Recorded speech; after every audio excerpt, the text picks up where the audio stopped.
नमस्ते बेटे। आज अपना पॉइंट है, कैसा पेन लेंगे ना पेन। आज अपना पॉइंट है अणुसंख्या एक कोटि होगा बेटा। क्या होगा? अणुसंख्या एक कोटि। ये बहुत अच्छा पॉइंट है बेटा, ध्यान से समझना। अणुसंख्या एक कोटि बेटा, ध्यान दो मिनट। यहां ऐसी रासायनिक अभिक्रिया जिसमें भाग लेने वाले अणु, परमाणु एवं आयनों की कुल संख्या कितनी है, अणुसंख्या के नाम से जानी जाती है।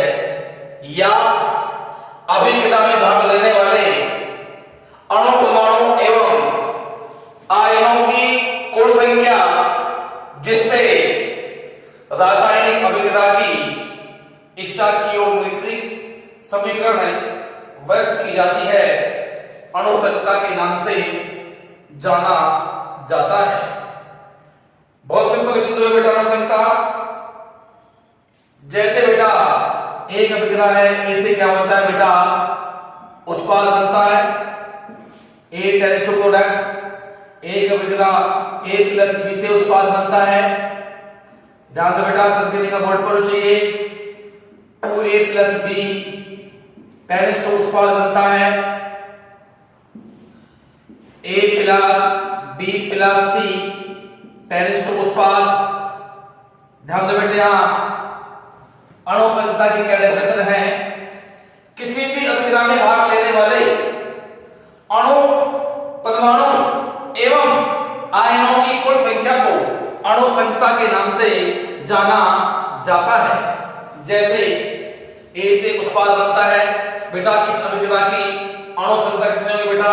1, क्योंकि यहां इस अभिक्रिया में ए का एक अणु 1 मोल भाग ले रहा है, इसीलिए इस अभिक्रिया की अणुसंख्या कितनी होगी बेटा? 1। बताओ इसी कितनी होगी? ए का एक अणु, बी का एक अणु, कितनी हो गई? 2 अणुसंख्या। इसकी ए के 2, बी का 1, इसकी कितनी होगी बेटा? 3। और इसकी ए का 1, बी का 1, सी का 1, इसकी भी क्या होगी? 3 अणुसंख्या। ध्यान दो बेटा, यहां अभिक्रिया में भाग लेने वाले अणु, परमाणु एवं आयनों की कुल संख्या जिससे अभिक्रिया की स्टोइकियोमेट्रिक समीकरण दर्शाई जाती है, अणुसंख्या के नाम से जानी जाती है।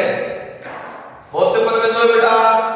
टेनिस के चिन्ह के इस साइड अभिक्रियाओं की स्टोइकियोमेट्रिक गणना है, यानी कि अणु, परमाणु एवं आयनों की कुल संख्या को गिनना है, वह उस अभिक्रिया की अणुसंख्या के नाम से जानी जाती है। अब अपना बिंदु है बेटा, ध्यान दो मिनट, यहां कोटि।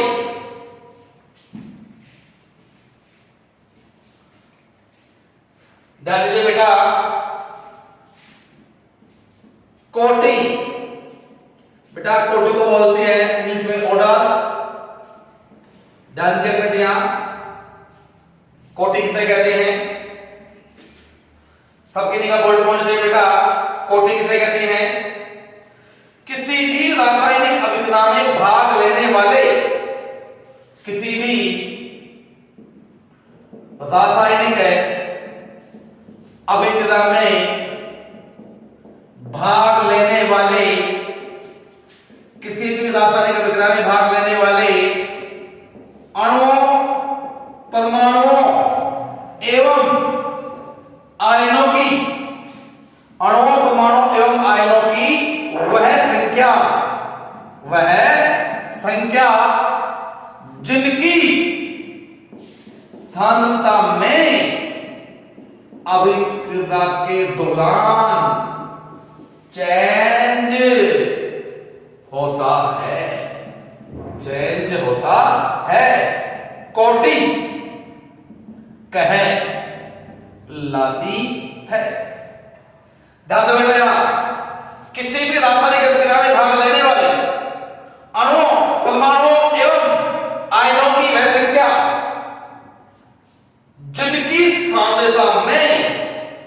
अभिक्रिया के दौरान चेंज होता है, कोटि कहलाती है।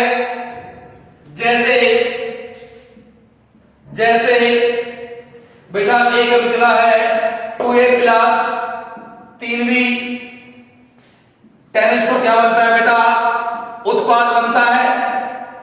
2a प्लस 3b 10 बनता है। ध्यान दो बेटा यहां।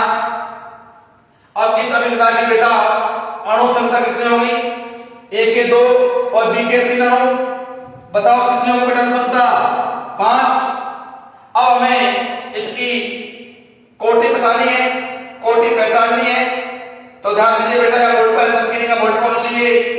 कोटि पहचानने के लिए हमें इस अभिक्रिया का वेग व्यंजक दिया हुआ आएगा। क्या दिया हुआ है बेटा, वेग व्यंजक दिया हुआ आएगा। तो इसका वेग क्या होगा बेटा, वेग समानुपाती निम्नों से a की घात 2 और b की घात 3 होना चाहिए ना, किंतु मैंने क्या किया, वेग समानुपाती a की घात 1 और b की घात 2, यानी कि अभिक्रिया के दौरान 2a में से एक ही सांद्रता चेंज होती है और 3b में से 2b की सांद्रता चेंज होती है। इसलिए हमने ये लिखा है, किसी भी रासायनिक अभिक्रिया में भाग लेने वाले अणु परमाणु एवं आयनों की वह संख्या, इनमें से वह संख्या जिनकी सांद्रता अभिक्रिया के दौरान चेंज होती है, कोटि कहलाती है। अब आप बताइए, इस अभिक्रिया में एक तो 2 में से चेंज होती है 1 की और b 3 में से चेंज होती है 2 की, तो कोटि कितनी होगी बेटा, 3। 1 + 2 1 + 2 = 3। तो आप बताइए बेटा, अणु संख्या और कोटि समान भी हो सकती है और भिन्न भिन्न भी हो सकती है। तो ध्यान दीजिए बेटा, यहां सभी की निगाह अणु संख्या की, कोटि की सेकंड डेफिनेशन क्या है, ध्यान दीजिए, सभी की निगाह बोर्ड पर होनी चाहिए। किसी भी रासायनिक अभिक्रिया के वेग व्यंजक में, बेटा इसको क्या बोलते हैं, वेग व्यंजक। क्या बोलते हैं बेटा इसको, वेग व्यंजक। तो किसी भी रासायनिक अभिक्रिया के वेग व्यंजक में अभिकारकों की सांद्रता के घातांकों का योग कोटि कहलाता है। बेटा ध्यान दो, किसी भी अभिक्रिया के वेग व्यंजक में, बेटा ये वेग व्यंजक है, अभिकारकों की सांद्रता के घातांकों का योग कोटि कहलाती है। जैसे a की घात 1 और b की घात 2, तो बेटा कोटि कितनी होगी, 3। बेटा ध्यान रखना, किसी भी रासायनिक अभिक्रिया की कोटि बेटा उस अभिक्रिया का वेग निर्धारक पद होता है बेटा। तो ध्यान दीजिए बेटा, बेटियां सभी की निगाह बोर्ड होनी चाहिए। किसी रासायनिक अभिक्रिया की कोटि का तात्पर्य उस अभिक्रिया के वेग निर्धारक पद से है जिसमें अभिकारकों के अणु और परमाणु की संख्या कितनी भाग लेती है। तो ध्यान दो बेटा, यहां पर सेगमेंट, यहां किसी भी रासायनिक अभिक्रिया के वेग निर्धारक पद में कोटि की अगली डेफिनेशन, किसी भी रासायनिक अभिक्रिया के वेग निर्धारक पद में अभिकारकों के कितने अणु भाग लेते हैं, वह उस संपूर्ण अभिक्रिया की कोटि कहलाती है। तो ध्यान दो बेटा, अब अपने पास में सबकी निगाह बोर्ड पर होनी चाहिए, सबकी निगाह बोर्ड पर होनी चाहिए बेटा। A टेंड्स टू प्रोडक्ट है, A टेंड्स टू प्रोडक्ट है। आप बताइए बेटा, इस अभिक्रिया का वेग क्या होगा, वेग समानुपाती A वेग बराबर K A। बेटा इस अभिक्रिया की कोटि कितनी होगी, 1। कोटि कितनी होगी, 1। अणु संख्या कितनी होगी, 1। ध्यान दो बेटा, A प्लस B से बेटा उत्पाद बनता है, इसका वेग व्यंजक क्या होगा बेटा, वेग समानुपाती a की घात a और b की घात a, वेग इक्वल टू k a की घात a और b की घात a। बताइए बेटा इस अभिक्रिया की कोटि क्या होगी? 2, क्योंकि वेग व्यंजक में a की घात a और b की घात a। कोटि कितनी होगी बेटा? 2। इन दोनों की कोटि, इस अभिक्रिया की कोटि कितनी होगी बेटा? 2। ध्यान दीजिए बाबू को, यहां सभी की निगाह पॉइंट होनी चाहिए। अगला पॉइंट में समझा दिया बेटा, ध्यान दीजिए यहां जैसे जैसे बेटा एक अभिक्रिया है, जैसे एक अभिक्रिया बेटा 2a प्लस 3b से क्या बनता है बेटा? उत्पाद बनता है। ध्यान दो बेटा यहां बोर्ड पे है, तो वेग समानुपाती a की घात a और b की घात 2। तो बेटा इस अभिक्रिया की अणु संख्या कितनी होगी? 5। 2 प्लस कितनी होगी? अणु संख्या 5। कोटि कितनी होगी? a की घात 1 b की घात 2। कोटि कितनी होगी बेटा? 3। तो ध्यान दीजिए बेटा ऐसा नहीं है कि कितने अभिक्रिया काम लेते हैं, यानी कि उन अभिक्रियाकों की सांद्रता जो अभिक्रिया के दौरान चेंज होती है कोटि कहलाती है। तो ध्यान दीजिए बेटा सबके लिए बोर्ड होना चाहिए। अब अपने पास में पॉइंट है अणु संख्या एवं कोटि में अंतर। अगला पॉइंट है बेटा अणु संख्या एवं कोटि में अंतर। अणु संख्या एवं कोटि में अंतर। अणु संख्या एवं कोटि में अंतर। तो बेटा सबसे पहले लिखो ऐसा नंबर, यहां लिखिए अणु संख्या, बेटा यहां लिखिए कोटि। तो ध्यान दो बेटा यहां अणु संख्या एवं कोटि में अंतर। पहला अंतर बेटा परिभाषा का, किसका बेटा? परिभाषा का। परिभाषा आप जानते ही हैं, किसी भी रासायनिक अभिक्रिया में भाग लेने वाले अणु, परमाणु एवं आयनों की कुल संख्या जिससे रासायनिक अभिक्रिया की स्टोइकियोमेट्रिक समीकरण दर्शाई जाती है अणु संख्या कहलाती है। कोटि की परिभाषा बेटा कुछ ही बोल दो आप। जैसे अभिक्रिया में भाग लेने वाले अणु, परमाणु एवं आयनों की वह संख्या जिसकी सांद्रता में अभिक्रिया के दौरान चेंज होता है कोटि कहलाती है। या वेग व्यंजक में अभिकारकों की सांद्रता के घातांकों का योग कोटि कहलाता है। यानी कि बेटा कोटि उस रासायनिक अभिक्रिया का वेग निर्धारक पद है। वेग निर्धारक पद बेटा धीमे पद को बोलती है, और धीमे पद में अभिकारकों के जितने अणु भाग लेते हैं वह उस संपूर्ण अभिक्रिया की कोटि कहलाती है। पहला अंतर है। सेकंड, अणु संख्या एक सैद्धांतिक मान है।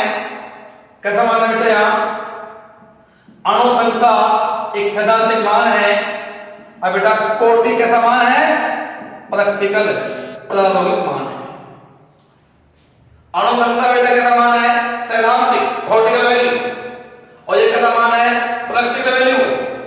बेटा हमने पहले ही पढ़ा है, ध्यान दीजिए, किसी भी रासायनिक अभिक्रिया की अणु संख्या नहीं बदलती जबकि कोटि बदल सकती है। तो अणु संख्या एक सैद्धांतिक मान है, कोटि एक प्रायोगिक मान है। पॉइंट नंबर 3, अणु संख्या शून्य कभी नहीं होती। बेटा ध्यान रखना, अणु संख्या शून्य कभी नहीं होती। कोटि शून्य भी हो सकती है बेटा। कोटि क्या हो सकती है बेटा? शून्य भी हो सकती है। जैसे जैसे एक टेरेस्टो प्रोडक्ट वेग समानुपाती a की घात 0 वेग बराबर k, क्योंकि a की घात 0 का मान क्या होता है? 1। इसलिए बेटा ध्यान रखना, अणु संख्या शून्य कभी नहीं होती। कोटि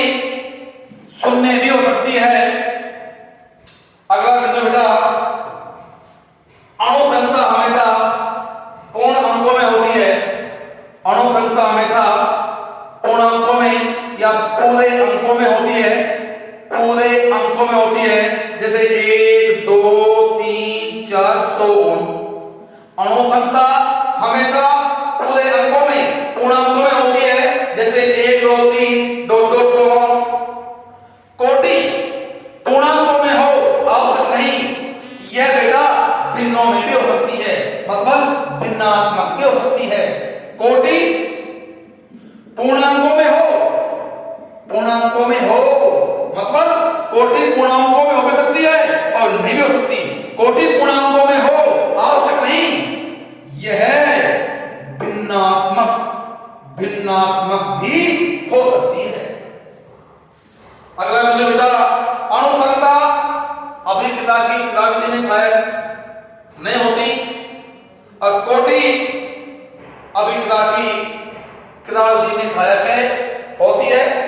तो बेटा ध्यान दो, अणुसंख्या एवं कोटि में अंतर है। मैंने आपको 5 बता दिए हैं।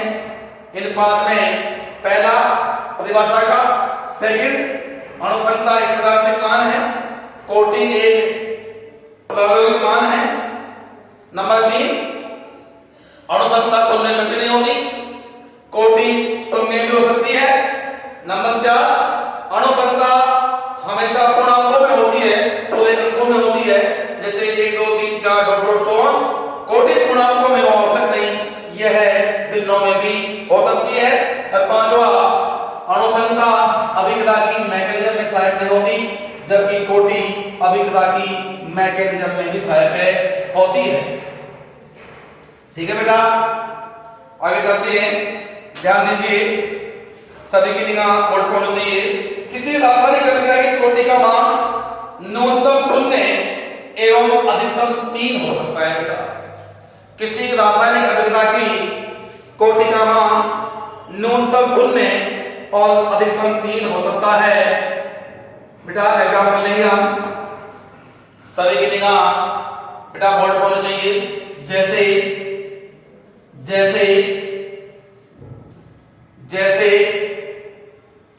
प्रकाश की उपस्थिति में जल की सतह पर H2 एवं Cl2 का संयोग शून्य कोटि की अभिक्रिया का एग्जाम्पल है बेटा। H2 plus Cl2 tends to, जल की सतह प्रकाश की उपस्थिति, जल की सतह और जल की सतह पर प्रकाश की उपस्थिति पर H2 और Cl2 का संयोग से 2HCl बनता है बेटा। ये शून्य कोटि का एग्जाम्पल है, यानी कि वे समानुपाती, H2 की घात 0 Cl2 की घात 0, वे इक्वल टू K0, वे इक्वल टू K0। अगला पॉइंट बेटा ध्यान रखना, इस अभिक्रिया की अणुसंख्या कितनी है बेटा? 2।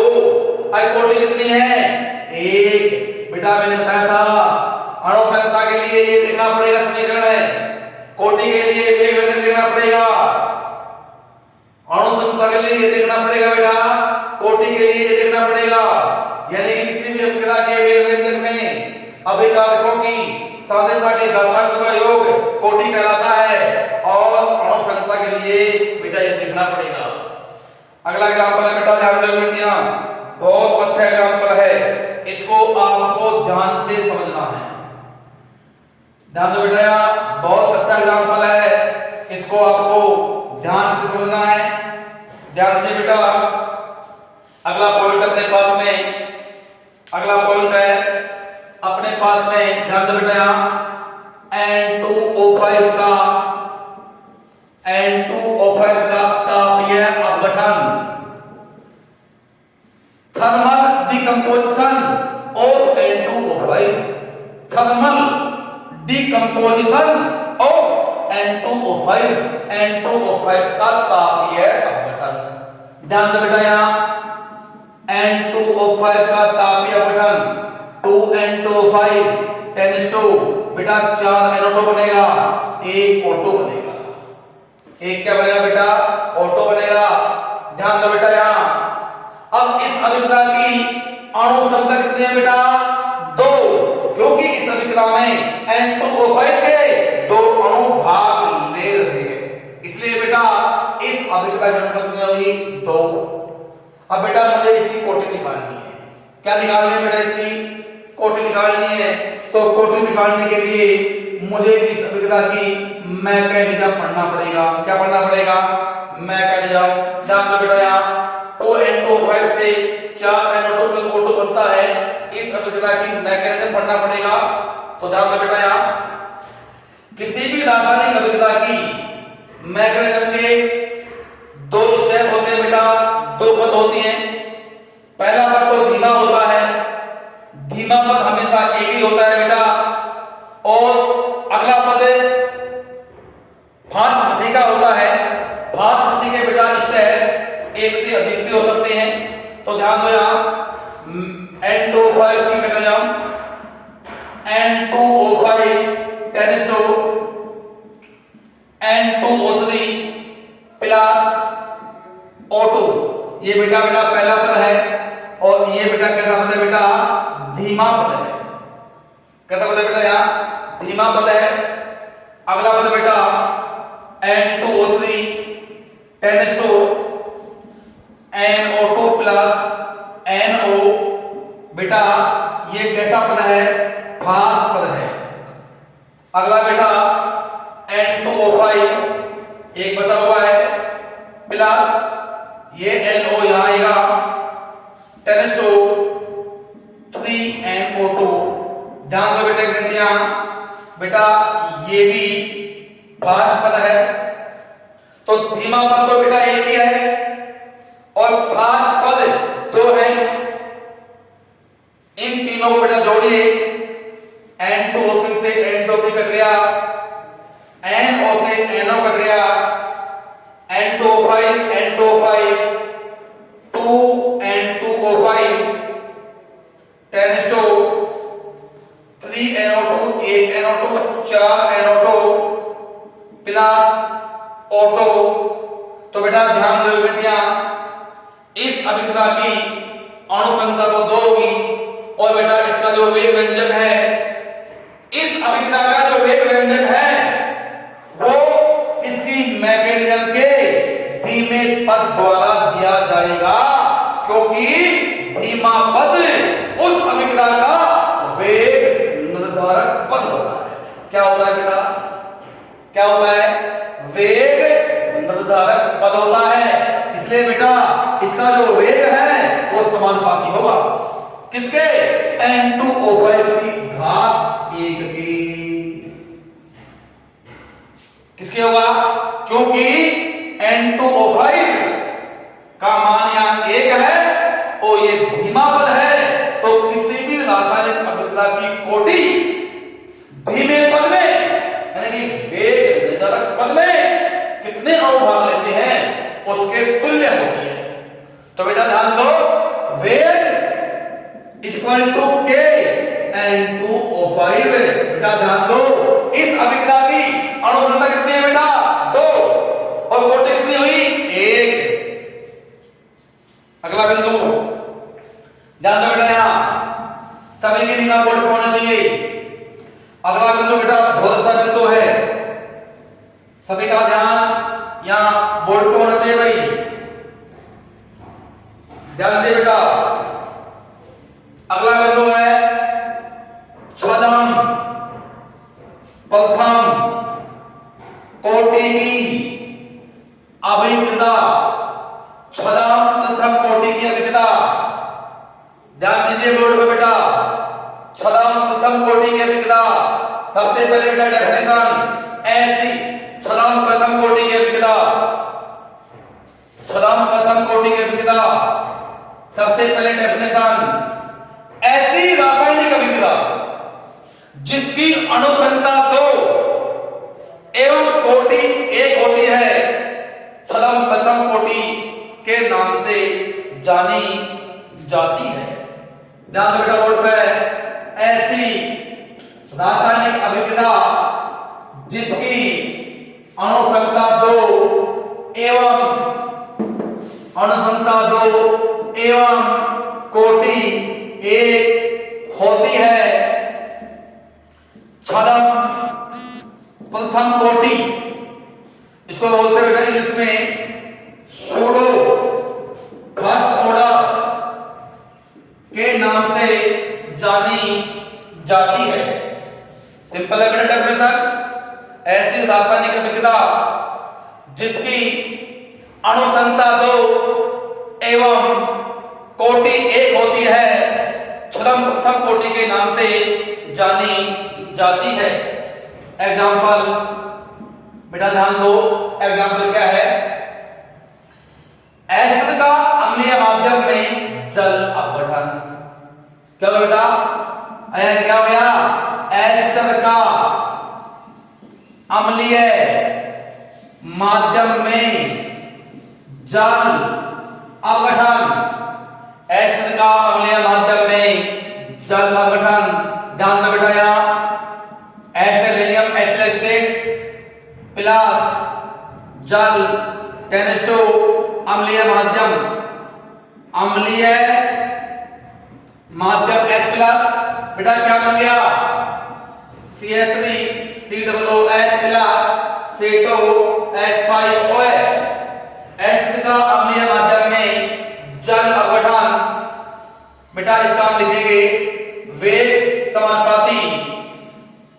समानुपाती एस्टर की घात 1 और जल की घात 0।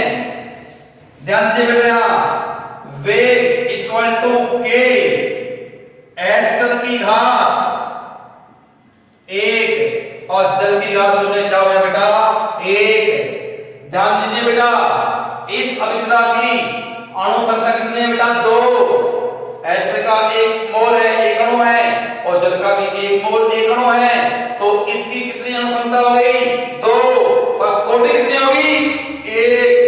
यानी कि जल की सांद्रता पर अभिक्रिया का वेग डिपेंड नहीं करता। तो बेटा इसको समझ लो ध्यान से, एस्टर का अम्लीय जल अपघटन को समझ लो ध्यान से। एस्टर के अम्लीय जल अपघटन में जल की सांद्रता, जल की मात्रा बहुत ज्यादा होती है। और बेटा ध्यान से समझना, जल की सांद्रता में जिसका मान ज्यादा होता है, जल की सांद्रता में अभिक्रिया के दौरान कोई मापनीय चेंज नहीं होता। इसीलिए अभिक्रिया के दौरान एस्टर की सांद्रता ही चेंज होती है बेटा, जल की सांद्रता में कोई मापनीय चेंज नहीं होता। इसीलिए एस्टर का अम्लीय जल अपघटन की अणु संख्या 2 है और कोटि 1 है। ये छद्म कोटि का एग्जांपल है बेटा। किसका एग्जांपल है बेटा? किसका एग्जांपल है? छद्म कोटि का। तो वापस एक बार पुनः पढ़ते छद्म कोटि, ऐसी रासायनिक अभिक्रिया जिसकी अणु संख्या 2 एवं कोटि 1 होती है, छद्म प्रथम कोटि के नाम से जानी जाती है। और छद्म प्रथम कोटि का एग्जांपल एस्टर का अम्लीय माध्यम में जल अपघटन। इस अभिक्रिया में जल की सांद्रता बहुत ज्यादा होती है, इसलिए इसकी सांद्रता में कोई मापनीय चेंज नहीं होता। इसीलिए इस अभिक्रिया की सांद्रता, इस अभिक्रिया का जो वेग है वो एस्टर की सांद्रता के प्रथम घात के समानुपाती होता है, जल की सांद्रता पर डिपेंड नहीं होता। ध्यान दीजिए भैया बोर्ड पर। अगला बिंदु है अपना अभिक्रिया के वेग को प्रभावित करने वाले कारक। कौन सा बिंदु है बेटा? कौन सा बिंदु है? अभिक्रिया के वेग को, अभिक्रिया के वेग को प्रभावित करने वाले कारक, यानी कि ऐसे कौन कौन से कारक हैं जो रासायनिक अभिक्रिया के वेग को प्रभावित करते हैं। सबसे पहले बेटा मैं इनका नाम लिखूंगा, कौन कौन से पॉइंट है ये, कौन कौन से कहे तो पहला है अभिकारक की सांद्रता। पहला बिंदु क्या है बेटा? अभिकारकों की सांद्रता।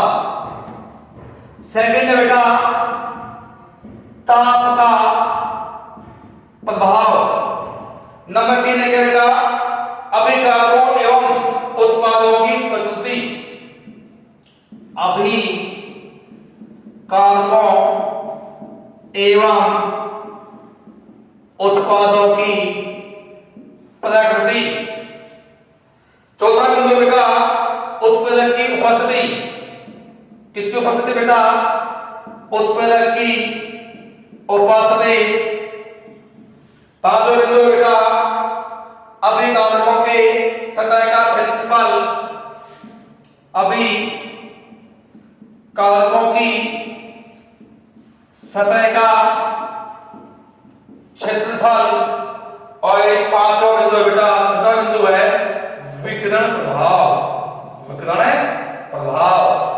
तो बेटा अभिक्रिया के वेग को प्रभावित करने वाले कारक। कभी कभी बेटा एग्जाम में केवल नाम ही पूछ लेता है, अगर अभिक्रिया के वेग को प्रभावित करने वाले किन्हीं दो कारकों का नाम लिखो। और कभी कभी बेटा इन 6 पॉइंटों में से एक पॉइंट को डिटेल से पूछ लेती हैं। तो अभिक्रिया के वेग को प्रभावित करने वाले निम्नलिखित कारक हैं। पहला है अभिकारकों की सांद्रता, सेकंड ताप का प्रभाव, अभिकारकों एवं उत्पादों की प्रकृति, उत्पादक की उपस्थिति, अभिकारक सतह का क्षेत्रफल और विकिरण का प्रभाव। तो बेटा इन बिंदुओं को हम यहाँ संक्षेप में समझेंगे। जब अपनी क्लास ऑफलाइन होगी उस वक्त बेटा इन पॉइंटों को हम बहुत अच्छा समझेंगे। तो सभी जानते हैं बेटा अभिकारकों की सांद्रता, यानी कि अभिकारकों की सांद्रता बढ़ने पर वेग बढ़ता है और अभिकारक सांद्रता घटने पर वेग घटता है। अगला बिंदु है ताप का प्रभाव। सभी जानते हैं किसी भी रासायनिक अभिक्रिया के ताप को बढ़ाने पर उस अभिक्रिया का वेग बेटा बढ़ जाता है। सभी जानते हैं ताप बढ़ेगा तो अणुओं की गतिज ऊर्जा बढ़ेगी। नहीं, ताप बढ़ेगा तो अणुओं में आपस में क्या होगी? संघर्ष, टक्कर होगी। जब टक्कर होगी गतिज ऊर्जा बढ़ेगी। और हम सब जानते हैं अभिक्रिया का वेग समानुपाती गतिज ऊर्जा। तो हम कह सकते हैं किसी भी रासायनिक अभिक्रिया का ताप बढ़ने पर वेग बढ़ जाता है। अभिकारकों एवं उत्पादों की प्रकृति, इस पॉइंट को हम बाद में जब क्लास आएगी ऑफलाइन तब समझेंगे। उत्पादक की उपस्थिति सभी जानते हैं आप। उत्पादक की उपस्थिति इसको मैं समझाऊंगा बोर्ड पे।